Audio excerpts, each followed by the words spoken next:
موضوع دايما شاغل تفكيري. يا ترى ربنا هيقبل توبتنا؟ انا هتكلم عني شخصيا.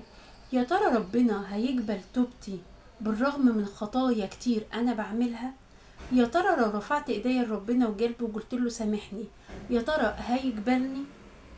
بصراحة حسيت النهاردة ان في دعوة متوجهة شخصيا ليا، واعتبروا الدعوة دي متوجهة كمان ليكوا. اسمعوا الفيديو للآخر.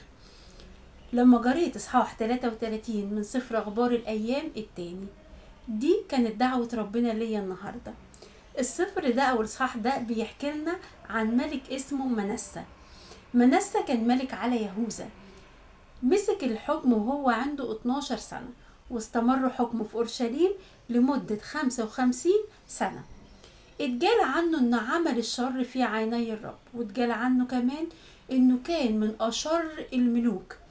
كان بيتفنن في الشر اللي بيعمله، عمل خطايا كتيرة جدا لدرجة ان هو اضل شعبه وخلى شعبه يعملوا الرجسات بسببه. عمل سواري، بنى مرتفعات، بنى مذابح لآلهة البعليم، قدم ذبائح على المذابح دي، بنى مذابح لإله البعليم جوه هيكل ربنا نفسه. اتجال عنه انه عمل كل ما يغيظ ربنا منه، لدرجة انه هو عمل تمثال لنفسه وقدمه للشعب ان هم يعبدوه كإله. واتجال عنه ان سجد لكل جند السماوات، ومقصود بجند السماوات هنا اللي هي الاجرام السماويه.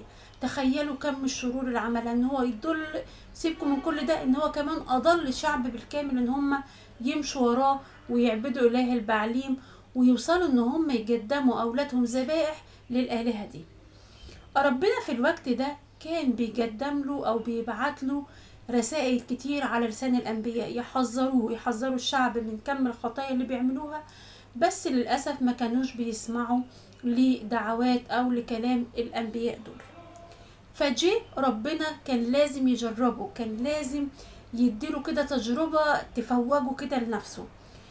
كان عقاب ربنا ليه ان هو وجعه اسير في ايد ملك بابل، واتاخد في صورة مغزية جدا.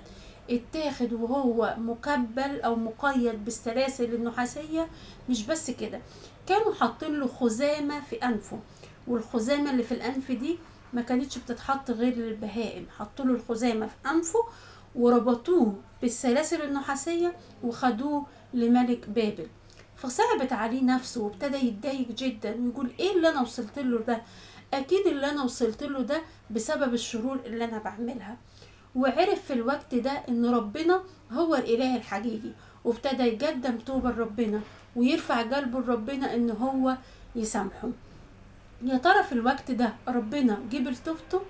ايوه قبل توبته. شفت برغم من كل الشرور اللي عملها وكم الخطايا اللي عملها، ربنا قبل توبة منسى، ورجع كمان رجع له ملك اورشليم. فابتدى منسى بقى يبتدي يصلح من الحاجات الغلط اللي عملها. ابتدى يهدم السواري والمرتفعات ومذابح الآلهة، وابتدى يرمم هيكل ربنا، وابتدى ان هو يقدم ذبائح سلامة على مذابح ربنا. هنلاقي ان التوبة منسى والحاجات والاصلاحات اللي عملها مش هنلاقيها مكتوبة في سفر الملوك. وده يرجع لان كم الشرور اللي عملها كانت كبيرة جدا، ولانه اضل الشعب وراه. عشان كده لو جرينا نفس القصة في سفر الملوك مش هنلاقي الاصلاحات ولا هنلاقي تقديم منسى للتوبة امام الله.